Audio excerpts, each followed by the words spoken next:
आखिर भगवान श्रीराम ने रामेश्वरम में शिवलिंग की स्थापना क्यों की थी? इसके पीछे उनके क्या उद्देश्य निहित थे? रामेश्वरम में जो शिवलिंग स्थापित है वह सभी हिंदुओं के बीच अत्यधिक पवित्र स्थल है। साथ ही यह स्थल 4 धामों में से एक माना जाता है। इसकी स्थापना स्वयं भगवान श्रीराम ने लंका पर चढ़ाई करने से पहले अपने हाथों से की थी। रामेश्वरम का रामायण से क्या संबंध है व क्यों भगवान श्रीराम के द्वारा लंका पर चढ़ाई से पहले इसी जगह पर शिवलिंग की स्थापना की गई के बारे में बताएंगे। जब श्री राम को हनुमान के द्वारा माता सीता की लंका में सुरक्षित होने की बात पता चली तो वे संपूर्ण वानर सेना के साथ किष्किंधा से तमिलनाडु के धनुषकोडी नामक स्थल पर पहुंच गए। ये लंका के समीप सबसे निकट भूमि थी। यहीं से उन्होंने समुद्र देव से आज्ञा लेकर नल नील की सहायता से समुद्र सेतु के निर्माण का कार्य शुरू करवाया था।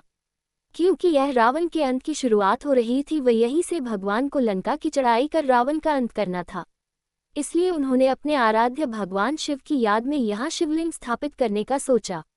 श्रीराम के अवतार लेने का मुख्य उद्देश्य पृथ्वी को पापियों से मुक्त करना तथा राक्षसों के राजा रावण का अंत करना था।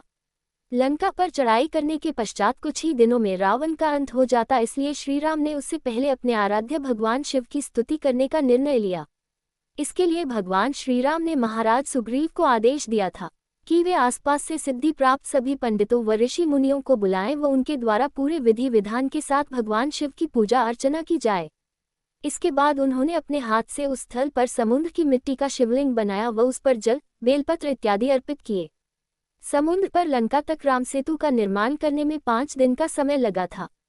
इतने दिनों तक भगवान श्रीराम शिवलिंग की पूजा करते रहे व भगवान शिव की स्तुति में डूबे रहे।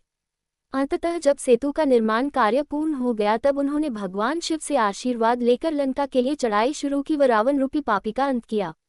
इस स्थल का नाम रामेश्वरम इसलिए पड़ा क्योंकि इसे राम भगवान के ईश्वर अर्थात भगवान शिव से जोड़कर देखा गया। ये नाम स्वयं भगवान श्रीराम ने ही दिया था। इस तरह से आज आपने श्रीराम ने रामेश्वरम में शिवलिंग की स्थापना क्यों की के बारे में विस्तार से जानकारी ले ली है।